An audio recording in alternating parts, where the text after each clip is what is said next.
여러분 안녕하십니까. 주식승천 주쌤, 여러분들의 주식 선생님 주쌤 김도영이 오늘 화요일 방송도 어김없이 책임지러 왔습니다.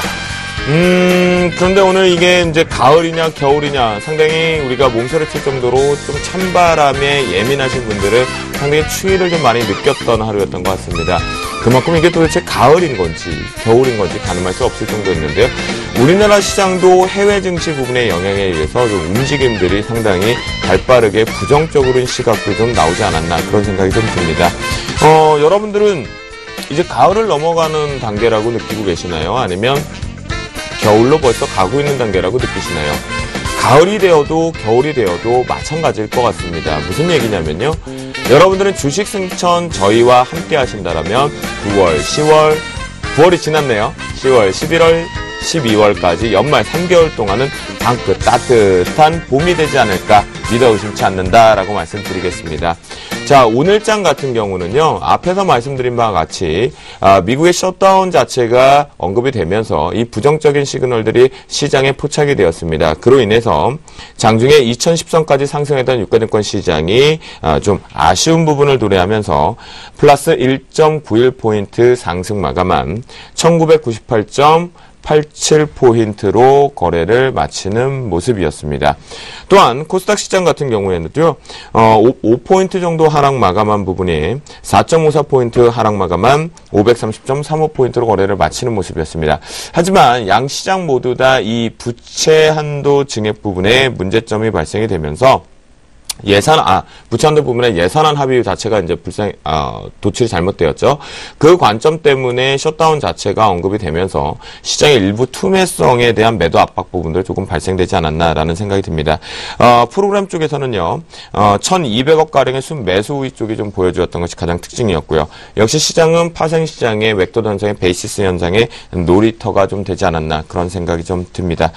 자, 그러면 오늘은 조금 중요한 시점이니까요. 시황 얘기도 같이 우리가 묶어서 한번 얘기를 드려보도록 하겠습니다. 그래서 금일 화요일을 책임지는 두 멋진 신사분들을 모셨습니다. 김용준 멘토 그리고 남은우 멘토. 안녕하십니까? 안녕하세요. 안녕하십니까? 네. 안녕하십니까 했는데 기침을 하세요, 남은우 멘토님. 한 주 동안 깜짝 놀랐어요. 네. 갑자기. 네. 한 주 동안 조금 어떻게 지내셨어요? 한동안 뭐 잘 지냈습니다. 네. 지난 주말에 서울에서 이제 증권 세미나도 했었고, 토요일 날 했었고, 그때 많은 분이 오셨는데, 참, 다음 주 13일 일요일에요. 진격의 F4 뜹니다. 그 진격의 F4, 진격이라는 이야기가 자꾸 나오는데, 요즘 유행화 된 것 같습니다. F4 잘 생각해 보세요. 누굴까요? 예, 저, 김용준 멘토, 그리고 김도영 MC, 그리고 우리 정재훈 멘토가 출격합니다. 어디로요? 강남 선능역으로 여러분들을 직접 찾아갑니다. 4명이 동시에 떠서 이번 연말까지 장세들을 확실하게 잡아드릴 테니까 일요일날 반드시 오시고요. 이번 주 토요일은요, 제가 부산에서 세미나 하거든요. 네. 토요일날 부산 갈매기 끼룩끼룩 다 뜨셔야 됩니다. 그래서 서면으로 다 모이셔서 여러분 함께 봤으면 좋겠습니다. 이번 한 주 시장이 계속 재미없는 장세가 계속되고 있는 상황이거든요. 네. 그래서 오늘 모방을 했었는데도 그런 말씀을 드렸어요. 어떤 말씀을 드렸냐면 지금 여러분들이 한 2주 동안 굉장히 지겨울 것이다. 그런데 아무리 지겨워도요. 돈 깨먹는 것보다 100배 낫습니다. 그래서 지겨우셔도 참으셔야 돼요. 이럴 때 가만히 있지 못하고 공격 앞으로 나가다가는 굉장히 당할 수도 있습니다. 그래서 지금의 보수적인 관점들 그대로 유지시켜주는 건 나쁘지 않고요. 저는 그 속에서 시장 계속 좀 관망하는 상태로 일주일 보냈다 이렇게 생각을 하면 될 것 같습니다. 그렇군요. 네, 김용준 멘토님 한 주 동안 어떻게 보내셨습니까? 네, 그냥 그럭저럭 지냈고요. 네, 이제 말씀하신 것처럼 별로 재미가 없었어요. 별로 재미가 없었는데, 지금 이제 어쨌든 간에 지금 전체적인 흐름은 어떻게 좀 바뀔 것 같냐면, 음지가 양지될 것 같고요. 바보들의 반란은 지속될 것 같고요. 그것이 이제 거래소든 코스닥이든 이제 상관없을 것 같습니다. 그래서, 지금 이제 본격적으로 돈을 벌 때예요. 이제, 물론 이제 조금 뒷부분에서 얘기를 하겠지만, 미국에 대한 부분의 우려가 아직은 좀 남아있긴 한데, 요것만 좀 해소되고 나면은, 종목들 제대로 출발할 것 같고요. 제가 좀 돌아다녀 봤습니다. 좀 돌아다녀가지고, 선배도 만나보고, 좀 후배도 만나보고, 그리고 이제 펀드 매니저 쪽 사람들도 좀 만나보고 했는데, 중소형주 장세, 큰 수익 나는 장세 진행된다고 합니다.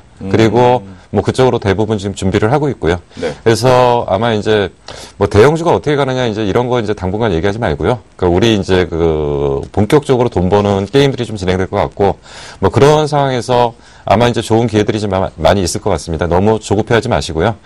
그리고 일단 제가 이제 그런 부분에 대해서도 이제 좀 설명을 드리기 위해서 내일 이제 인터넷에서 무방을 좀 진행을 하는데, 네. 무방에 들어오셔서 그런 얘기들도 좀 해보고 저런 얘기들도 좀 해보고, 그리고 워낙 요즘 좀 힘들어 하시니까 제가 내일 방송을 통해서 들어오시는 분들이 회원가입했을 때 딱 2분에 한해서만 네. 할인 적용을 해보겠습니다. 아, 참. 네네. 원래 받는 금액에서 네. 추석 할인가로 딱 2분만. 예. 거기까지만, 네, 거기까지만 하시죠. 네, 알겠습니다. 이 두 분 참, 진행하기 참 어려운 화요일 팀의 우리 신사분들을 만난 것 같습니다. 자, 그런데 저희가 웃고 떠들 수 있는 거는 여기까지인 것 같습니다. 진지하게 한번 들어가 봐야 될 시점인 것 같습니다. 자, 오늘장 점검. 저도 조금 혀가 꼬인 상황이었는데요. 왜냐면 이것 자체를 한국어로 쓴다면 셧다운제다라고 얘기할 수 있는데 그건 아니겠죠. 셧다운 자체가 발생이 됐습니다. 전반적으로 지금 일부 업무가 정지된 상황이 되었는데 이 부분 우리가 시황관 쪽으로 오늘장을 어떻게 보셨는지 오늘장 점검을 좀 해보도록 하겠습니다. 자, 김영준 멘토. 네. 오늘장 사실 예상됐던 대로 나왔다라는 얘기도 있고요. 시장에 큰 영향은 없긴 없었거든요. 오늘장 이것에 대비해서 본다라면 어떻게 느끼셨습니까? 사실 영향이 없을 수 없는 얘기죠. 네. 정확하게 영향이 없을 수 없는 얘기인데 지금 이제 계속적으로 나타나는 현상들이 뭐냐면 뭔가 무너지려고 하면 계속적으로 외국인들이 이제 비차익 쪽으로 해서 네. 담아버리는 거죠. 그래서 그렇죠. 일단은 방어를 하는데 결국 그럴 수밖에 없는 게 지금 외국인들이 지금 들어온 규모가 너무 커요. 네, 맞아요. 9월 한 달 내내 들어왔으니까요. 그러니까 거의 이제 9조 정도 들어왔다 그러는데 9조 정도 들어왔으면은 얘네들이 결국 이게 어떤 목적이 있어서 들어왔는데 얘네들이 일시적으로 만약에 여기서 무너지게 되면 전체적으로 이걸 방어해야 될 돈들이 너무 많다는 얘기죠. 그렇기 때문에 지금 어쩔 수 없이 지금 외국인들이 이제 관리성 매수세가 크게 빠지면 좀 들어오는데 근데 지금 이제 이 부분을 너무 우리가 좀 쉽게 보는 부분들이 좀 있는 것 같아요. 오늘 대부분 기사에서 보면은 미국에서 그랬는데 우리나라에서 별 탈 없다. 근데 이게 막상 미국 갔다가 다시 돌아와갖고 충격 파동이 나타난다면 네. 내일은 좀 막기 힘들 거예요. 만약에 그렇게 그렇죠. 된다면. 그래서 이제 100포인트 정도에서 미국이 이제 끝나준다면 크게 문제가 안 될 것 같은데 만약에 추가적으로 우리가 예상한 것보다 이제 하락폭이 좀 깊어진다든지 그리고 지금 사실은 보통 이제 어제 합의가 안 됐기 때문에 오늘 막판 힘겨루기를 해서 오늘 정도 합의가 되지 않을까 좀 생각을 하는데 지금 아직까지도 안 나오고 있단 말이에요. 그러면 결국 힘겨루기가 좀 세게 지금 진행되고 네. 있는 것 같은데 좀 우려가 되죠. 저 같은 경우는 이제 최근 지난번에도 말씀해 드린 내용인데, 벤 버냉키가 조기 양적 완화 종료를 안 했는데, 그러면 시장이 원래는 하면은 떨어질 거라고 기대를 하고 있다가, 그렇죠. 하면 안 했으면 올라가야 되는데, 못 올라가거든요. 그렇죠. 새로운 불확실성이 하나 생겼다고 제가 말씀해 드렸는데, 항상 핑계입니다. 시장이 많이 올라갔기 때문에 어느 정도 쉬어가는 타이밍에 어떤 뉴스거리를 찾는 것 같고요. 그래서 이제 새로 나오고 있는 게 이 이야기인데, 네네. 오늘 저는 아주 재밌는 걸 봤었는데, 오늘 연방정부 셧다운 나왔을 때 있잖아요. 미국의 선물들은 전부 다 플러스였습니다. 그렇죠. 네, 나스닥 선물도 그렇고 S&P 500도 선물도 다 플러스였고요. 우리 같은 경우에도요. 꼼짝은 안 하다가 장중에 풋옵션에서 난리가 났어요. 풋옵션에서 외국인들이 엄청난 장난을 1시부터 이 시간 동안 정말 시장을 들었다 놨다 완전히 가지고 노는, 아마 오늘 옵션 투자 매수하신 분들은 오늘 풋옵션 쪽에서 하신 개인분들 같은 경우에는 하루에 50% 이상 날아간 분들도 있을 거라는 거죠. 그리고 아까 지금 김영준 멘토님께서 말씀하신 외국인들의 결국 지금 왜 이렇게 오늘도 강력하게 매수했나. 이미 말에도 나와 있죠. 얼마 샀다고요? 9조. 그 다음에 구조 조정. 많이 들어보셨죠? 네. 그죠? 들어왔으니까. 네. 누군가 지금 무엇을 기다리냐면 저는 이런 생각을 해요. 누군가 받아줄 사람이 있어야 던지는데 맞아요. 받아주질 않거든요. 이때까지 투신코 같은 경우에는 이제 환매 때문에 계속 매도를 했고요. 그렇죠. 그런데 이 환매가 될 수 있는 현재 펀드 설정 잔액이 지금 최바닥에 와 있습니다. 5월달 이후에 최바닥이 근접하고 있는 상황이기 때문에 결국 투신권을 사게 될 거라는 말이죠. 그렇죠. 지금 그러다 보니까 중소형주 쪽으로 상당히 좀 빠르게 들어오죠. 예, 이제는 투신권이 더 이상 이제 화면 나갈 부분이 없기 때문에 다시 주식을 사야 되는데 그 사는 지점을 정말 기다리고 있는 것 같아요. 그러니까 지금 이제 이게 약간의 그 외국인들의 농간이 그 버냉키하고 좀 연결이 된 것 같은데 사실 이런 얘기하면 안 되는데. 네, 그렇죠. 짜고 치는 것 같아요. 예, 그러니까 얘네들 사들어오면서 딱 짜고 치고 그러면 버냉키가 아직 그 뭐 네임덕 현상은 있겠지만은 막판에 한 칼은 더 쓸 수 있을 거거든요. 네, 그러면 얘네들이 뭔 장난을 칠지는 모르는데 분명한 건 지금 아닌 건 맞죠. 예, 결국은 사실은 좀 쉬어도 좀 진작에 좀 쉬어갔으면은 별로 부담을 안 느낄 건데. 근데 이제 이 겁을 내고 있는 동안에도 계속 당기니까 결국에는 누군가가 이제 매수가 이제 도저히 못 참겠다 하고 매수가 들어오는 타이밍에는 분명히 매도 물량이 나오지 않을까. 근데 이제 그 전체적으로 보니까 이제 그 누적 매수 기준으로는 엄청나지만 그 하루하루 매수 규모로는 지금 절대적으로 작죠. 작아지고 있죠. 그러니까 무슨 얘기냐면 있죠. 그동안 많이 사놓은 거를 방어하기 위해서 약간의 자금을 투입해서 지금 관리만 지금 하고 있는 그렇죠. 건데 그게 정답일 것 같습니다. 이게 만약에 이제 뒤집히는 순간에 근데 지금 어쨌든 간에 지금 연기금마저도 이제 그 매수 규모를 줄이고 있는 거고 투신도 매도 규모를 좀 줄이고 있는데 근데 투신이 들어온다고 한들 뭐 삼성전자를 받아줄 것 같지는 않을 것 같고요. 그럼 어차피 투신권 애들은 다른 쪽으로 돌아 들어올 것 같아요. 뭐 조선이나 철강 이런 쪽으로. 결국에 뭐 과거 이제 2006년 말하고 2007년에 했던 데자뷰 현상이 지금 나타나고 있는데 이 소재 산업 재군들이 비대 지수 올라가면서 같이 올라가고 유럽 경기, 중국 경기 회복되면서 올라가고 그때를 보면은요. 2006년 한 12월에서 2007년 4월 달까지 5개월 동안 이번 장사가 똑같아요. 조선주 제일 많이 가고 이런 장사가 나타났었는데 그때도 지수는 올라가고 기관은 팔고 외국인이 샀었거든요. 근데 그 이후에 팔던 기관이 다시 사기 시작했어요. 그 사기 시작한 시점에 무엇을 샀느냐? 똑같이 조선철강기계. 결국 외국인들이 이번에 올려놓고 파는 종목들을 다시 기관이 샀는데 그때 기관이 힘이 그때는 바로 적립식 펀드라는 어마어마한 자금이 들어오면서 올렸기 때문에 기관이 외국인을 이기고 2,000포인트까지 끌어당겼거든요. 근데 여튼 지금의 과연 이제 그 정도로 힘이 생길 수 있느냐에 대해서는 좀 의문이고요. 여튼. 자, 그래요. 그러면 이제 두 분의 얘기로 이제 시황관 쪽을 얘기를 들어보니까 우리가 이제 정리를 좀 해봐야 될 것 같습니다. 무슨 얘기냐면 이 미국의 역사상 셧다운 자체가 발생이 됐었던 시기가 두 번의 발생이 좀 됐었다고 합니다. 그 확률상의 3일 안에 모든 것이 이제 정상적으로 타결이 됐다라고 얘기를 하거든요. 그만큼 시장에서 큰 영향은 없을 거라고 얘기를 하는데 두 분의 얘기를 오늘 좀 종합해 보면 뭔가의 외국인들의 순매수 기조가 계속 지속되고 있다라는 점, 그렇다면 흔들릴 이유는 좀 없다라고까지 해석할 수 있는데요. 나무는 또 앞으로 이 셧다운 자체를 가지고 시장에 큰 영향력이 좀 우리가 보수적으로 봐야 되는 것인지 아니면 뭐 중소형주와 나의 색깔론으로 갖고 자신 있게 좀 가도 되는 건가요? 셧다운이 이제 총 미국 역사에서는 17번 있는 걸로 지금 나와 있었는데요. 근데 이제 문제는 5일 안에 해결됐을 때는 지수에 아무 영향이 없더라 이거죠. 반면 10일 이상 되었을 때는 지수가 분명히 2.5% 이상 하락했다는 겁니다. 그래서 분명히 이번도 한 10일 이상 장기화된다면 우리나라 지수도 분명히 충격 좀 크게 받을 것 같아요.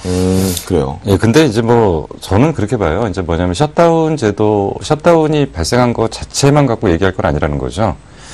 이게 있고, 그리고 이거 해결되면 결국 조금 있다가 또 무슨 얘기 나오냐면 부채한도 협상이 해야 되잖아요. 부채한도 협상이 또 들어오죠. 예, 근데 뭐 이것도 저것도 다 만만치 않은 상황이라는 거죠. 근데 그럼에도 불구하고 뭔가 전체적으로 돌아가는 거는 우리가 모르는 뭐 숨겨진 어떤 검은, 그러니까 보이지 않는 손들의 작용들이 좀 있는 것 같고, 보이지 않는 손들이 보일 때가 우리가 이제 좀 당하는 자리가 아닐까. 근데 지금 모습들이 좀 이상합니다. 그러니까 뭐냐면 정상적인 흐름이 아니라는 거죠. 정상적인.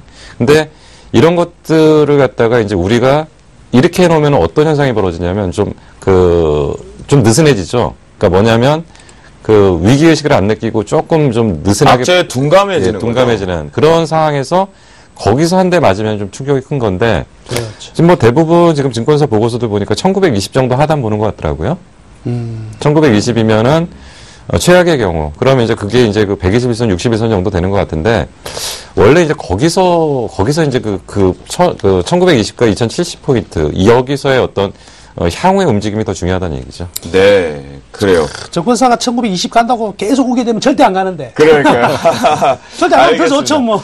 자, 지금 두 분의 얘기를 한번 정리해 보니까요. 셧다운 자체가 발생이 됐다고 해서 아직까지는 시장의 위험성의 도래를 그렇게 크게는 감지를 아직은 안 해도 될 것 같다라는 생각이 좀 듭니다. 그렇게 한번 정리를 한번 해보도록 하겠고요.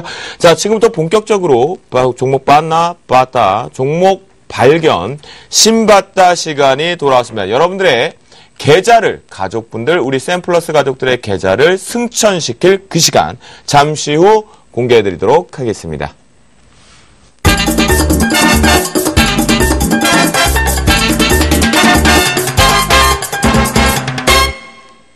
멘토분들의 전략을 엿볼 수 있는데요. 그 어느 때보다 오늘 전략은 어쩌보면 앞으로 하반기 마지막 3개월의 승부수를 띄울 수도 있겠습니다. 왜냐면요.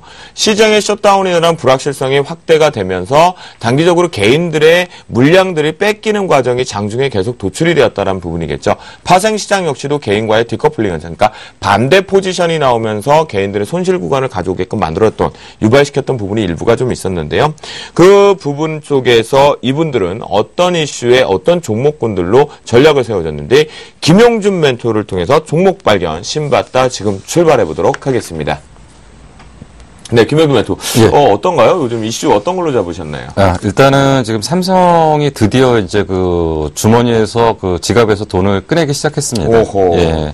일단 삼성 반도체 중국 공장 일단 발주가 좀 시작됐습니다. 삼성전자가 중국 반도체 공장에 쓰일 장비 발주에 지금 나서면서 일단은 27일과 29일 연속으로 관련 기업에 대한 장비 발주를 좀 시작했는데요. 대표적으로 뭐 이제 그 유진테크 뭐 177억 정도 규모로 LPCVD, CVD 화학 증착 장비라는 쪽에서 발주가 나왔고요. 그리고 유니셈은 스크러버 가스 정화 장치라는 쪽에서 115억, 회사 규모로는 지금 상당히 크게 나왔습니다.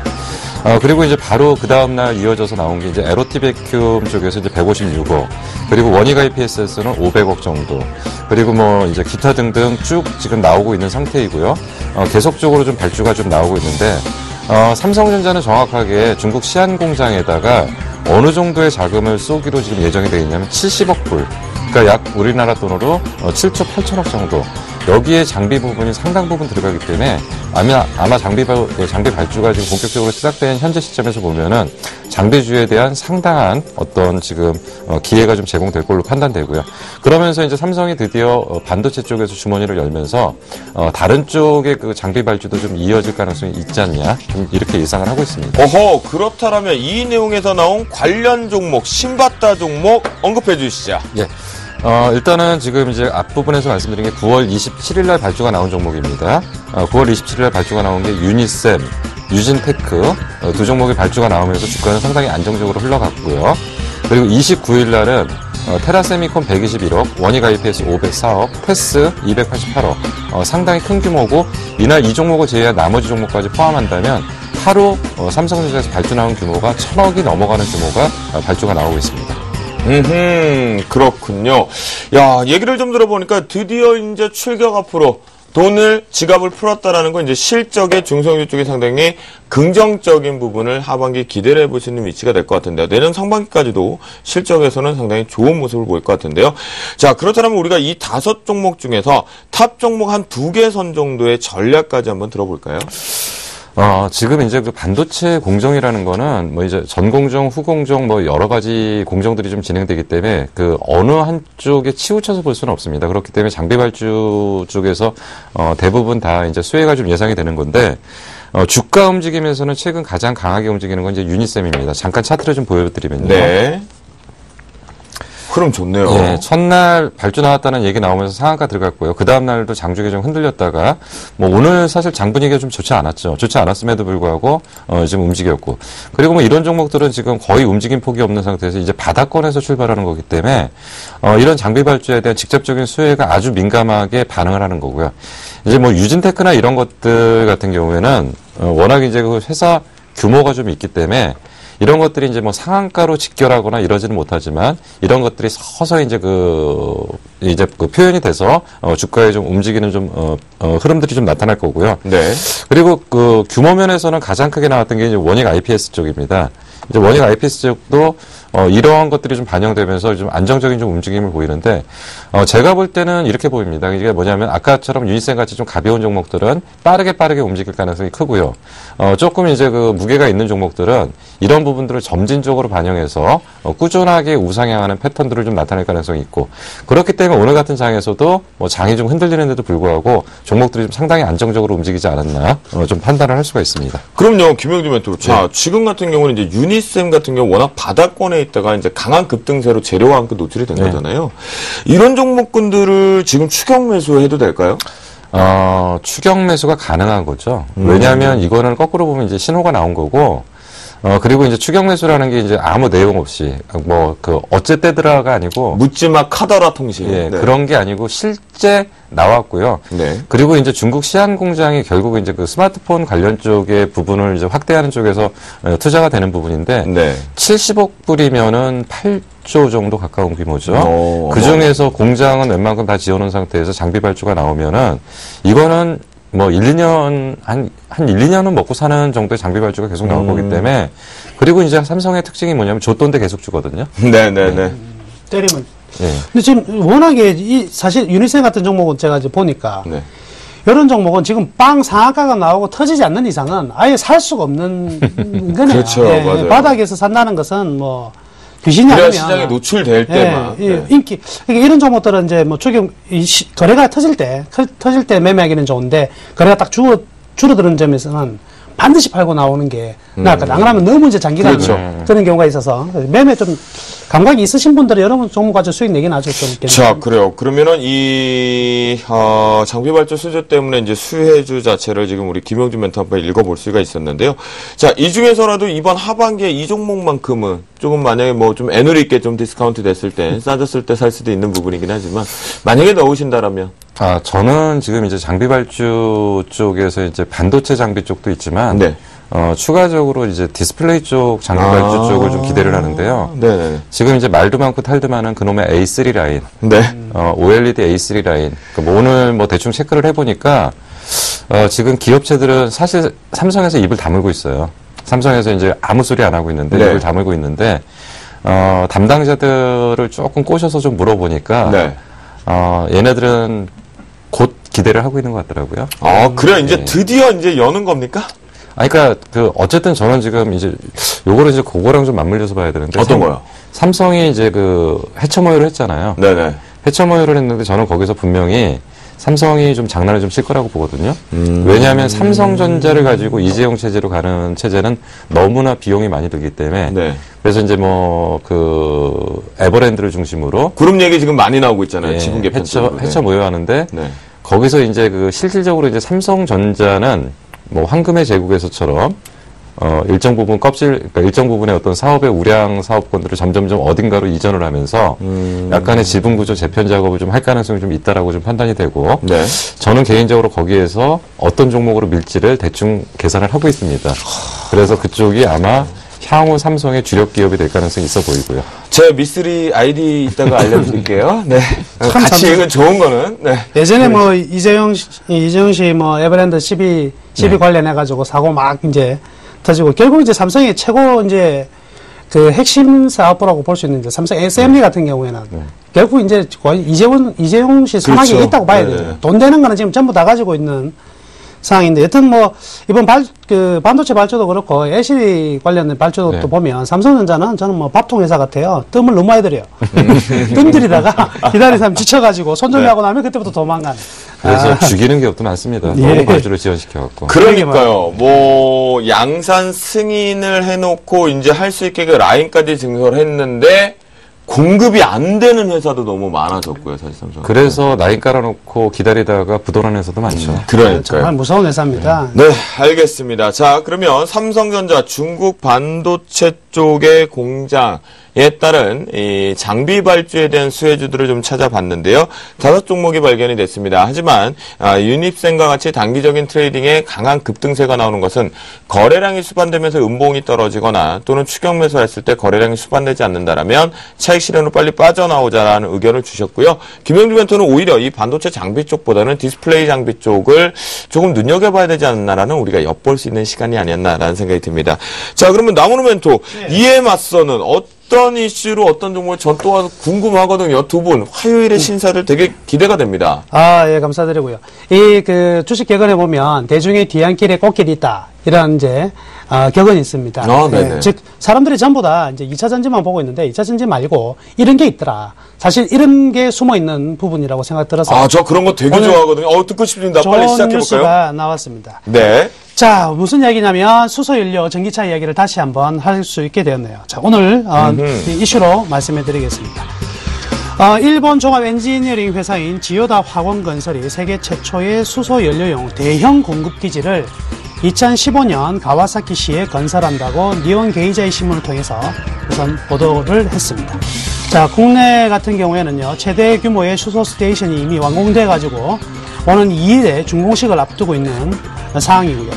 현대자동차가 지금 2015년까지 수소연료 전지차를 총 1000대 생산할 계획이고, 정부의 수소연료 전지차 보급 로드맵에 따르면 국내 수소 스테이션은 올해 15개소에서 2025년까지 200개소로 늘어날 예정입니다.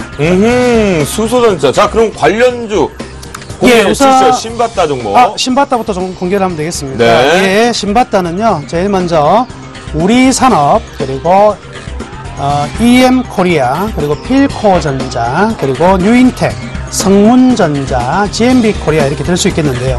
네. 우리산업 같은 경우에는 주로 이제 수소연료 자동차의 히팅 시스템을 납품하고 있고요. EM코리아 같은 경우에는 수소 스테이션을 직접 구축하고 운영하는 회사입니다.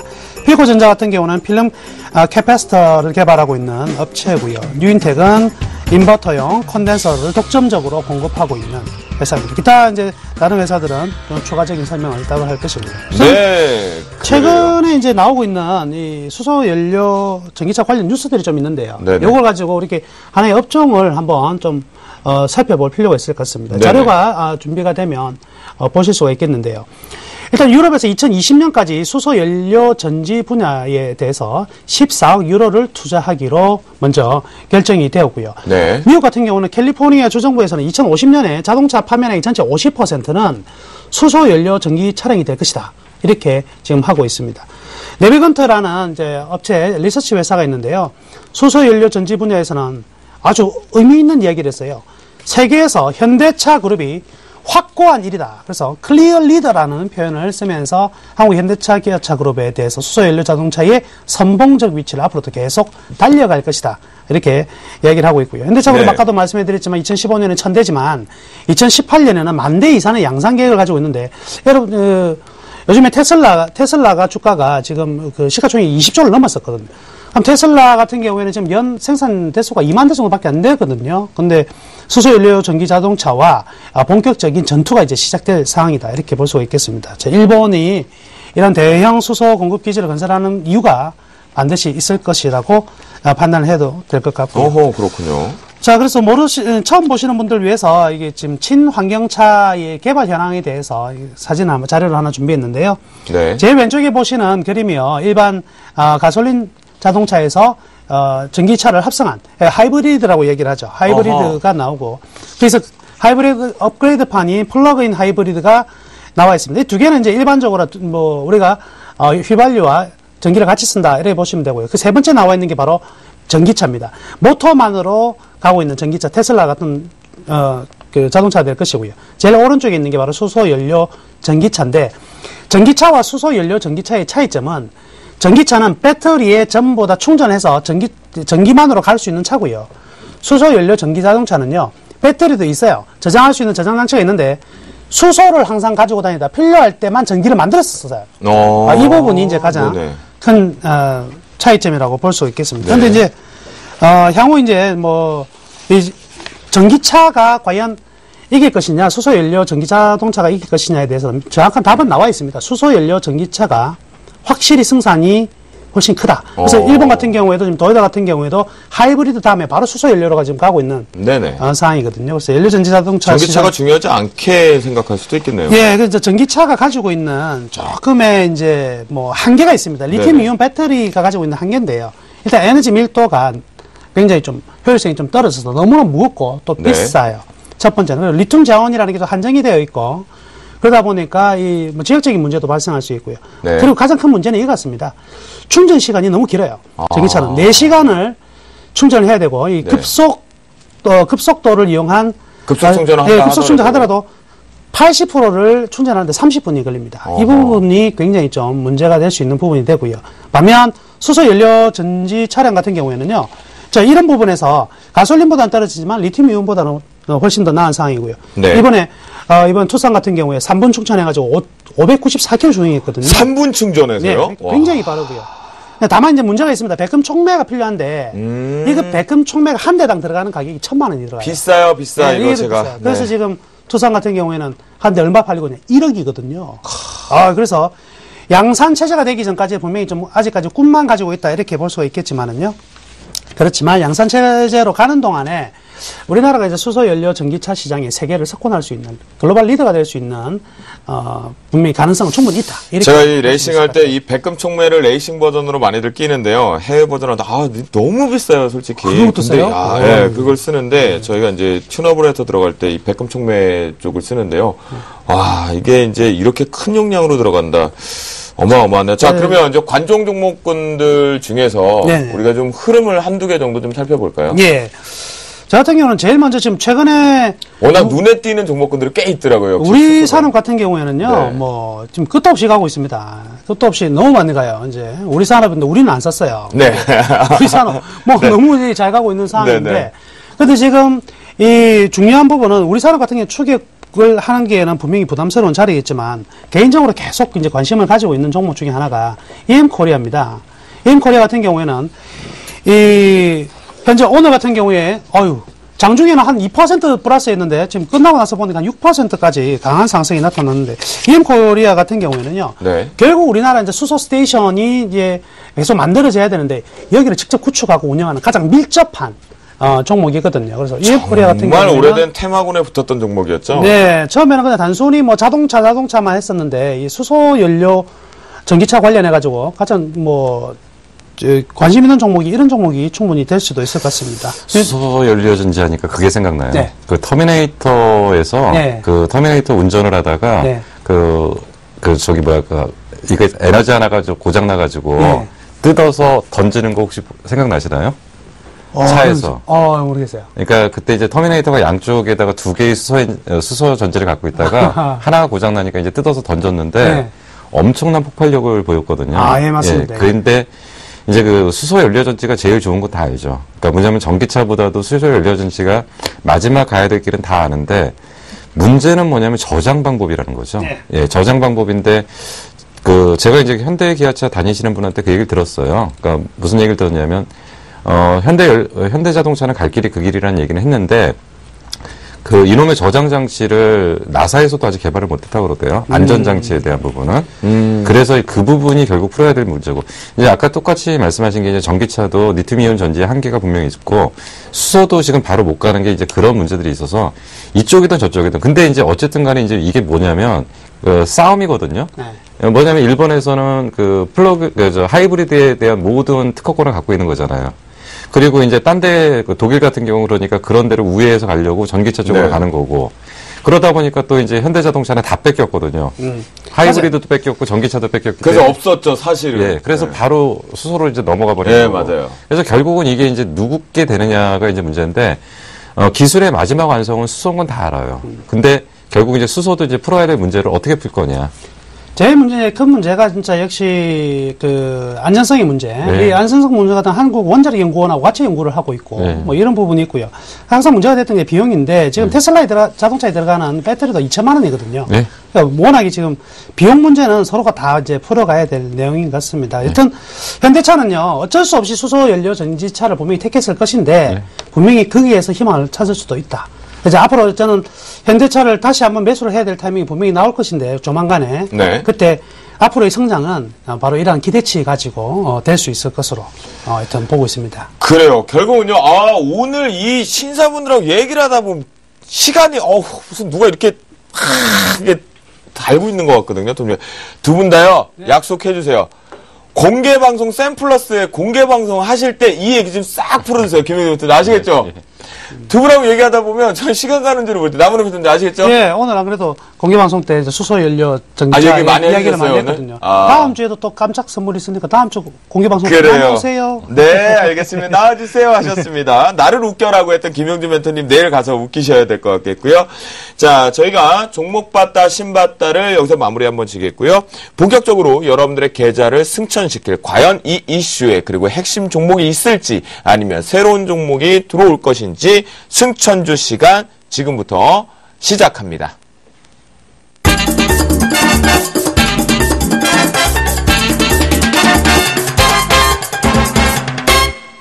과연 어떤 멘토가 어떤 종목일지 화면으로 먼저 인사합니다. 네, 내일장 수산주로 나무노 멘토 두산중공업을 가지고 나오셨네요. 좀 다른 패턴인 것 같겠고요. 김용준 멘토 포스코 ICT와 상보를 가지고 나오셨습니다. 네, 그럼 김영준 멘토, 자, 본격적으로 한번 시작해 볼까요? 포스코 ICT는 뭐 지난 시간에 좀 말씀을 드렸던 거고요. 좀 아쉬웠어요. 예, 근데 편입이 실패됐는데 이제 그날 이제 저희가 얘기하고 나서 다음날 바로 재료가 하나 떴죠. 네네. 재료가 하나 떠가지고 이제 아침에 이제 급등을 해서 이제 편입가에 실패를 했는데 최근에 분위기 좋잖아요. 조정받는 분위기요. 네. 그러니까 오히려 이제 이럴 때 웃어야 되는군요. 이게 조정받는 분위기에. 오히려 이제 살 종목들은 오히려 이런 조정 기회를 이용해서 사는 거고. 사실 오늘도 이제 양봉을 갖다 붙여서 이제 그 타이밍을 좀 안 주기는 하는데. 네네. 지금 저는 여기가 깨져야 된다고 보거든요. 매수 타이밍이. 왜 그러냐면 보통 이제 그 사람들이 가지고 있을 때 이동평균선을 대놓고 이제 매수하시는 분들이 있는데 이동평균선 대놓고 매수하면은 그 일반인들 물량 안 쏟아지거든요. 그렇죠. 그래서 이제 그 항상 보면은 이런 걸 무너뜨리고 가는 경우들이 상당히 많습니다. 그래서 저는 요번에 이게 무너진다라고 일단 보고 네. 예전에 말씀드렸던 가격대 이제 9,500원 이하에서 편입 뭐 그거를 다시 한번 좀 말씀을 드리고 그리고 이제 그대로 유지를 하겠습니다. 일단 손절가는 지난번에 말씀드린 게 8,500원 정도인가요? 뭐, 그 정도. 네네, 8,700원이었죠. 네, 8,700원 정도고요. 네네. 그리고 목표가 12,000원 그대로 이제 유지하면서. 네. 뭐, 포스코 ICT는 뭐, 시간을 갖고 좀 보시면 괜찮을 것 같고요. 그리고 이제 상보입니다. 네, 포스코 ICT 같은 경우는 재편입 기회에서 지금 재진입을 시도한다라고 말씀해 주셨습니다. 네. 상보 같은 경우에는 사실은 이제 실적 좋고 모든 게 다 좋은데도 불구하고 주가가 좀 상당히 못 올라왔는데 시간 관계상 중요한 포인트만 좀 말씀드리겠습니다. 상보를 바라보는 가장 큰 포인트는, 결국은 이제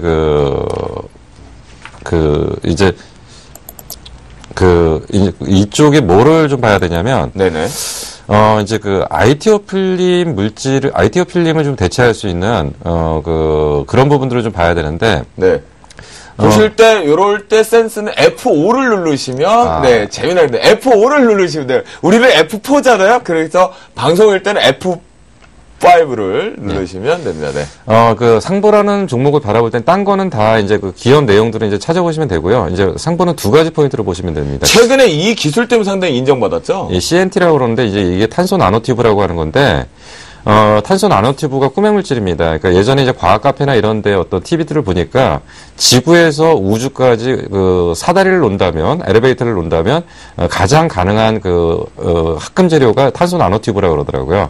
그래서 뭐, 철에 비해서 1000배 강하고, 뭐, 휘었다가 복원력 있고, 뭐 하여튼 근데 이 CNT라는 것들이 상용화가 되는 과정들이 이제 굉장히 많은데 그 부분의 한 부분이 뭐냐면, 결국은 이제 ITO 물질을 좀 대체하는 쪽으로 좀 가는 거고, 이게 이제 일종의 메탈 메시 쪽이고요. 그리고 상보 같은 경우는 CNT 쪽에서 굉장히 좀 발달되어 있는 기술을 좀 갖고 있고, 상당히 오랫동안 이쪽에들, 자금이나 이런 부분들 연구 개발을 해놓은 데인데, 이제 거의 이제 가시적인 성과가 나타날 거고요. 네. 역시 그래핀도 같은 쪽입니다. 그래핀도 이제 꾸며 물질이라고 할 수 있는데, 이 두 가지가 결국 상보의 주가를 결정하는 거고, 만약에 CNT가 ITO 물질을 대체해서 본격적으로 양산 체제에 들어간다면, 네. 뭐 제가 볼 땐 주가 얼마 갈지 모릅니다. 그렇죠. 그게 양산이 될 거냐 말 거냐의 문제고요. 근데 거의 지금 마지막 단계까지 와 있는 걸로 일단 알고 있고요. 그래서 일단은 지금부터는 좀 관심을 가져야 된다라고 좀 볼 수 있고, 그래서 일단은 지금 가격대 기준으로 오늘도 차트를 보면 장중에 한번 아까 이제 중국, 그러니까 미국 쇼크가 있을 때 일시적으로 잠깐 무너졌다가 되돌아오는데 사실은 이 메탈메시 쪽으로 가장 강한 종목이 지금 최근엔 잉크테크인데, 네. 잉크테크보다는 내용 면에서는 상보가 훨씬 앞서 있습니다. 지금 왜냐면 근데 이게 이제 CNT냐 메탈메시 타입이냐라는 것이 탄소를 썼느냐 은을 썼느냐 이제 소재 부분에서 분리가 되잖아요. 네. ITO 대체는 지금 잉크테크 쪽인 메탈메시가 전 세계 시장에 개화되고 있잖아요. 네. 그런데 CNT 한번 LG그룹에서 진행을 했다가 실패를 한번 했었는데 이번에는 좀 다른 내용입니다. LG그룹에서 진행한 거는 네. 사실 기술이 안 되는 아주 그냥 작은 기업 네, 그랬었는데 네. 그거는 그룹 차원에서 밀어주기로 해서 진행됐던 또 거고. 그런 내용이 있었어요. 네. 그리고 모르시는 게 없으셔. 이제 상보 같은 경우에는 상당히 오랫동안 진행을 했고 삼성하고 굉장히 오랫동안 진행을 한 겁니다. 그래서 이제 그러니까 결국은 말씀하신 것처럼 은을 녹여서 쓰느냐, 뭐를 쓰느냐의 문제인데 결국은 이게 가장 중요한 게 뭐냐면 누가 써주느냐죠. 메이저에서 그렇죠. 누가 써주느냐. 그렇죠. 근데 삼성에서 거의 의사결정이 지금 돼 가는 것 같아요. 예. CNT 같은 경우는 지금 삼성 테크윈 쪽이 굉장히 좀 연구를 확실히 많이 하고 있고, 그리고 결국 이제 CNT에서 연결되는 게 그래핀인데, 아까 이제 제가 수소 연료 전기차 얘기할 때 그 백금 촉매를 대신할 수 있는 것도 그래핀입니다. 그래서 그래핀과 CNT는 앞으로도 계속적으로 우리나라의 먹거리를 만들어줄 수 있는 부분이고, 상부 저도 꽤 관심 있게 지금 많이 보고 있는데, 아직까지 수급이나 이런 주가의 가격 탄력성이 좀 떨어져가지고 아직은 뭐 진입 안 했지만 충분히 뭐 좋은 종목인 것 같습니다. 근데 참고적으로 한 가지만 말씀드리면 이 상보라는 종목이 지금 주가가 못 가는 가장 큰 이유가요. 바닥 작업을 거액 자산가들, 소위 말하는 큰 손해들이 한 거거든요. 손이 막 이따만 애들. 네, 그렇죠. 좀 보이지도 않고. 근데 이제 걔네들이 작업을 하다 보니까 소위 말해서 이제 썩어 있는 물량이라든지 알박기 한 물량들이 너무 많아서 기관들이 치고 들어올 공간이 없어요. 그렇군요. 그러면 이제 차트를 통해서 가격 전략까지 한번 살펴보도록 하겠습니다. 예. 지금 가격은 현재 가격에 매수하시면 될 것 같아요. 이제 웬만큼 좀 지루하긴 할 수 있어도 지금 가격에 진입하시면 될 것 같고요. 그리고 손절 라인은 일단은 12,000원 정도가 이제 무너지지 않는 가격대 정도에서 좀 진행을 하시면 좀 될 것 같고요. 그리고 이제 그래서 이제 12,000원을 일시적으로 붕괴한다고 해도 어차피 이런 종목들은 좀 가져가야 되기 때문에. 모아가 보자. 예, 그래서 손절 라인을 앞부분에서 차트로 보면은 최저점을 찍었던 게 7월 달에 11,450원. 네. 여기가 무너지지 않는다면 그대로 홀딩하는 전략으로 좀 가셔야 될 거고요. 일단 단기 목표 가격은 16,000원을 드렸는데 이거는 단기 목표 가격입니다. 계속적으로 상부의 움직임을 주시하면서 가격이나 이런 것들은 좀 변경할 가능성이 있고요.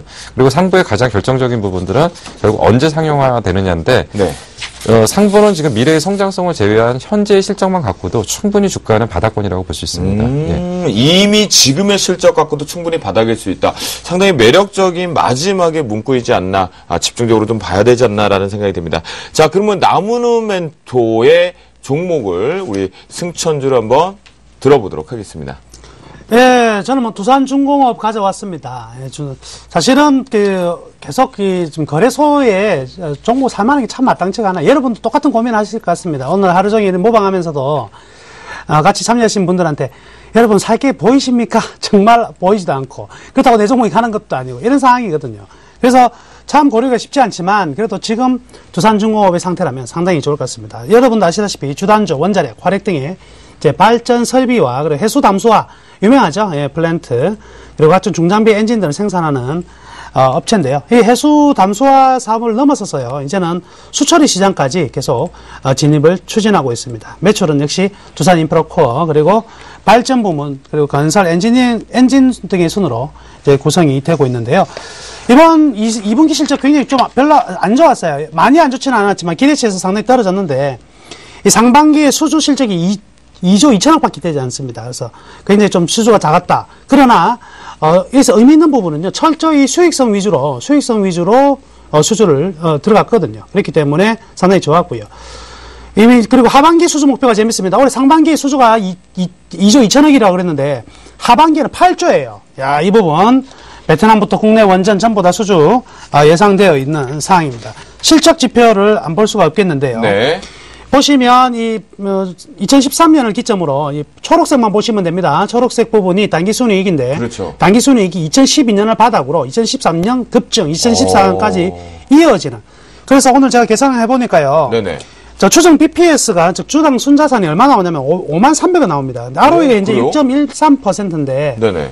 10년간 이 회사의 평균 PBR이 1.77 정도 나오거든요. 그러면 단순히 계산하더라도 적정 가치는요, 8만원 선에 근접하고 있는 상황이라고 볼 수가 있겠네요. 그럼에도 불구하고 현재의 주가는요, 여러분들이 차트에서 보시다시피 46,000원, 굉장히 저평가되어 있는 종목입니다. 만약에 상반기였으면 저는 추천하지 않을 건데요. 네. 상반기 수준은 2.2조, 지금은 8조가 이상 되어 있다. 네, 그러면 이제 차트를 보신 김에 매매 전략까지 좀 네, 해주시죠. 지금 외국인 기관, 연기관 모두 다 사고 있습니다. 그러니까 우리도 살 차례에 빨리 사셔야 됩니다. 46,000원 현 가격 매수 들어가겠습니다.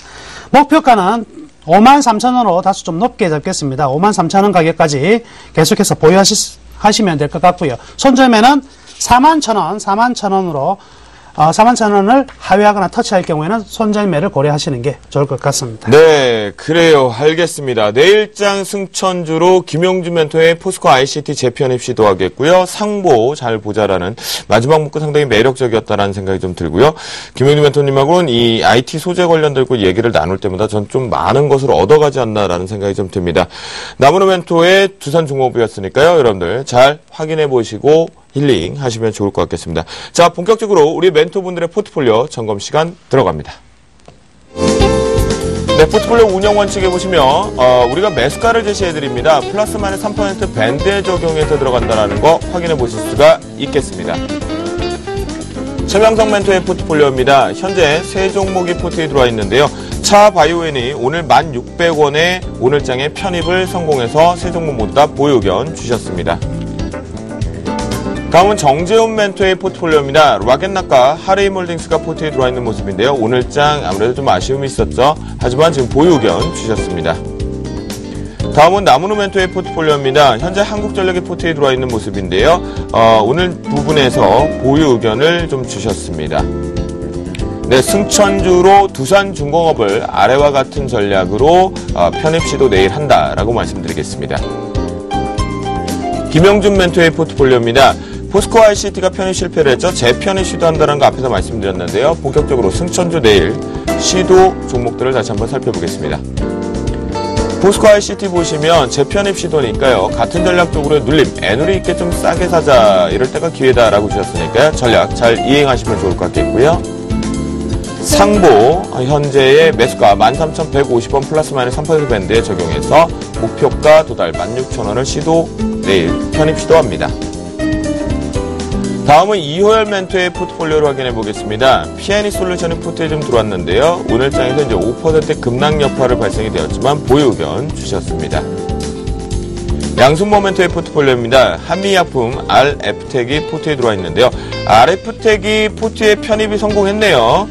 편입에 성공을 하면서 두 종목 모두 다 보유 의견 11,300원의 포트에 편입되면서 보유 의견 주셨습니다. 예병군 멘토의 포트폴리오입니다. 한솔 핸드코 역시 오늘 장에서 좀 아쉬운 부분이 도래되었지만 보유 의견 주셨습니다. 이상로 멘토 레시피죠. 우리 요리사인 동일 고무벨트 삼성중공업이 42,750원의 포트에 성공하면서 보유 의견 주셨습니다. 정대희 멘토의 포트폴리오입니다. 조이맥스가 손절가 부분을 터치함으로 인해서 손절 처리가 됐다라고 말씀드리도록 하겠습니다. 자, 수익률 베스트 보겠습니다. 현재 양순모 멘토가 RF텍으로 3.98%로 당당하게 수익률 베스트 5 1위로 들어왔습니다. 자, 그러면 우리가 간략하게 포트에 있는 지금 포트에 처음 들어와 있는 이제 나무노 멘토 한국전력 점검 한번 해보도록 하겠습니다. 네, 짧게 하겠습니다. 오늘 방송에서 무방 시간에 말씀해드렸는데 지금 장의 핵심은요. 수급적인 부분에서는 두 가지만 기억하시면 됩니다. 외국인과 연기금이 사야 돼요. 기관 필요 없습니다. 투신 파는 거 좋고요. 외국인과 투신이 사는데 외국인과 연기금이 사는데 투신이 판다.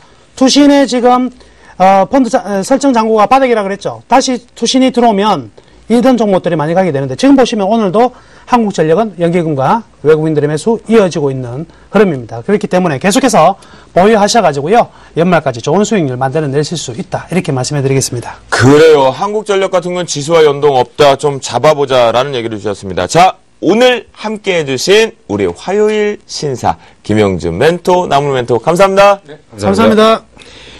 내일도 어김없이 우리 멘토들의 릴레이 무방이 있는데요. 김용준 멘토가 내일 진행을 하니까 여러분들 좀 분명히 확인을 해보실 수가 있겠습니다. 고지해드리도록 하겠습니다. 내일 김용준 멘토와 함께 하셔야 될 것 같습니다. 앞에서 얘기했던 상보 얘기도 더 들어봐야 될 것 같습니다.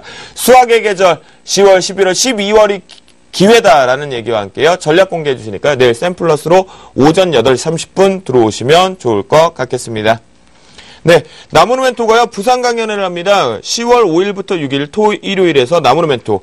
월원발표 적정주가 이렇게 구한다는 주제로 양일간의 강연회를 한다라고 하니까요. 서면역 1번 출구 모닝글로리 건물 3층 러닝스퀘어에서 한다고 합니다. 참가비 10,000원이니까요. 여러분들 참여해 주시면 좋을 것 같겠다라고 말씀 좀 드리겠고요. 또한 44만원의 월원발표 적정주가 이렇게 구한다 라고까지 일요일 날 거 10월 6일 잡으니까요. 사전 접수 먼저 하셔서 좋은 기회. 저도 내용을 좀 들어보니까 알찼다라는 생각이 듭니다. 저희는 여기서 오늘 화요일 방송 준비한 거 마무리하고 인사드리도록 하겠습니다. 여러분 편안한 밤 보내시기 바랍니다. 감사합니다.